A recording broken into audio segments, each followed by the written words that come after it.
पता है, कुछ जगह ऐसी होती हैं जिनके अपने नियम होते हैं, जहां वक्त रुक सा जाता है और अंधेरा बातें करने लगता है। आज हम ऐसी ही दो जगहों की कहानियों में उतरेंगे। एक है सुनसान सड़क के किनारे की दुकान और दूसरी एक हवेली का वो आखिरी कमरा। तो कहानी शुरू होती है एक ऐसे सुनसान रास्ते से जिसका नाम ही उसकी पहचान जैसा है, सड़क किनारा। एक ऐसा रास्ता जहां दिन में भी लोग जाने से कतराते हैं और जहां रातें अक्सर अपनी डरावनी कहानियां खुद लिखती हैं। और हमारी पहली कहानी का जो मेन कैरेक्टर है, उसका नाम है अरविंद, एक आम सा लड़का जो बस अपने घर लौट रहा था। उसे जरा भी अंदाजा नहीं था कि उसका रास्ता उसे एक ऐसी हकीकत की तरफ ले जा रहा है जहां वो सिर्फ एक मुसाफिर नहीं बल्कि कहानी का हिस्सा बनने वाला था। सोचिए, रात के करीब 11 बज रहे हैं, अंधेरा एकदम घना। अरविंद की बाइक का पेट्रोल भी लगभग खत्म है और दूर दूर तक मदद का कोई नामो निशान नहीं। तभी अंधेरे को चीरती हुई उसे एक रोशनी दिखती है, एक टिमटिमाती हुई लालटेन। ये एक छोटी सी दुकान थी जो उस वीराने में किसी उम्मीद की तरह लग रही थी। लेकिन कुछ तो गड़बड़ थी। मतलब इतनी सुनसान जगह पर आधी रात को कौन दुकान खोलकर बैठता है?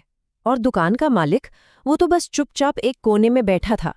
ना कोई सवाल, ना कोई आवाज, बस चेहरे पर एक अजीब सी मुस्कान थी, जैसे वो न जाने कब से अरविंद का ही इंतजार कर रहा हो। अरविंद ने जैसे ही चाय के लिए बोला, अचानक हवा में एक आवाज गूंजी, एक ठंडी कांपती हुई फुसफुसाहट जो सीधे उसके कानों में कह रही थी, यहां मत रुको, यहां से चले जाओ।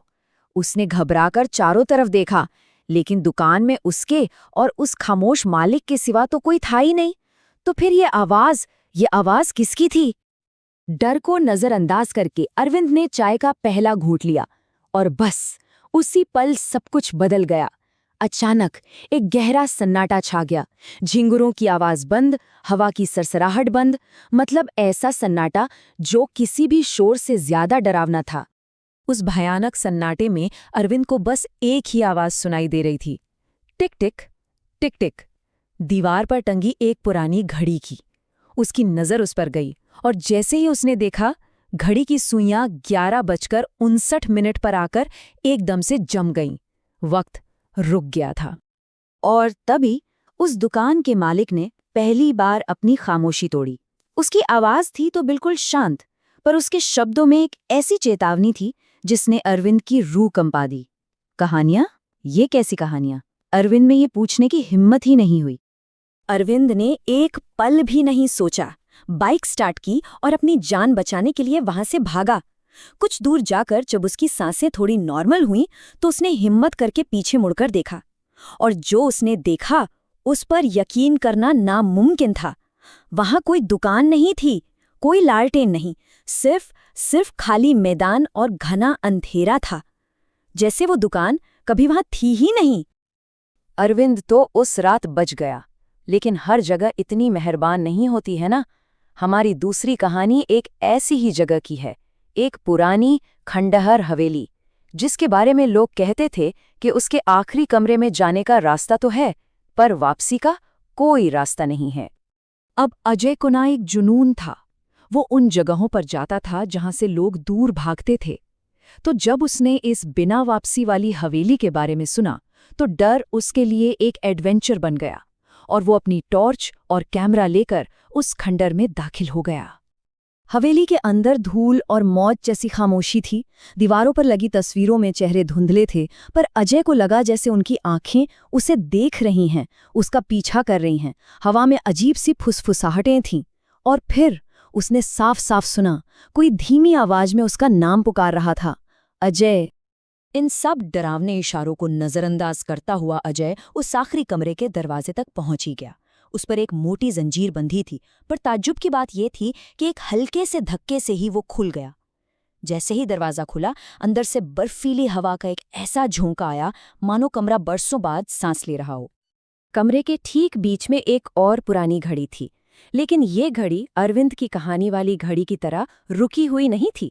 नहीं, ये चल रही थी और वक्त दिखा रही थी, 12:01। मतलब आधी रात का वक्त गुजर चुका था। अजय ने अपनी टॉर्च की रोशनी दीवारों पर घुमाई और ये देखकर उसका खून जम गया। दीवारें खाली नहीं थीं। उन पर पत्थर में खुरच कर अनगिनत नाम लिखे हुए थे और हर नाम के नीचे एक तारीख। अजय को ये समझने में देर नहीं लगी कि ये उन लोगों के नाम थे जो इस हवेली से कभी वापस नहीं लौटे। वो उन नामों को पढ़ ही रहा था कि अचानक उसे अपनी पीठ पर एक बर्फीला स्पर्श महसूस हुआ, जैसे किसी ने अपना ठंडा हाथ रख दिया हो। वो बिजली की तेजी से पलटा, लेकिन पीछे कोई नहीं था। कमरा बिल्कुल खाली था, या शायद उसे सिर्फ ऐसा लग रहा था। तभी उसे एक आवाज सुनाई दी, पत्थर की खुरचने की आवाज। जब उसकी कांपती हुई नजर वापस दीवार पर गई तो उसने वो देखा जिसने उसकी चीख निकाल दी।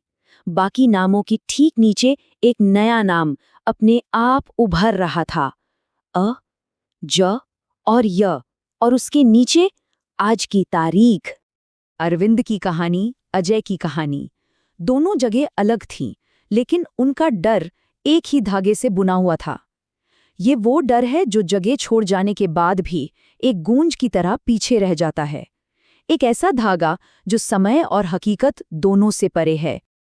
आप सोचिए, अरविंद की कहानी एक चेतावनी थी, एक ऐसा खौफ जो पलक झपकते ही गायब हो गया, लेकिन उसे भागने का एक मौका तो मिला। वहीं अजय की कहानी एक जाल थी, एक ऐसी मंजिल जहां पहुंचना ही अंत था। मतलब एक डर था जो याद बन के रह गया, और दूसरा डर एक और नाम बनकर उस दीवार में हमेशा के लिए कैद हो गया। अरविंद तो बच गया, पर उस हवेली का अभिशाप आज भी जिंदा है। वो कमरा आज भी वैसा ही है, और वो दीवार अब भी किसी अगले नाम का इंतजार कर रही है। ये एक ऐसी कहानी है जिसका कोई अंत नहीं है।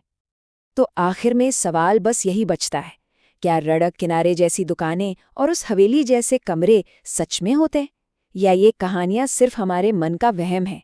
खैर, जो भी हो, एक बात तो तय है कि कुछ दरवाजे हमेशा बंद ही रहने चाहिए। क्या पता किस दरवाजे के पीछे कौन सी कहानी हमारा इंतजार कर रही हो।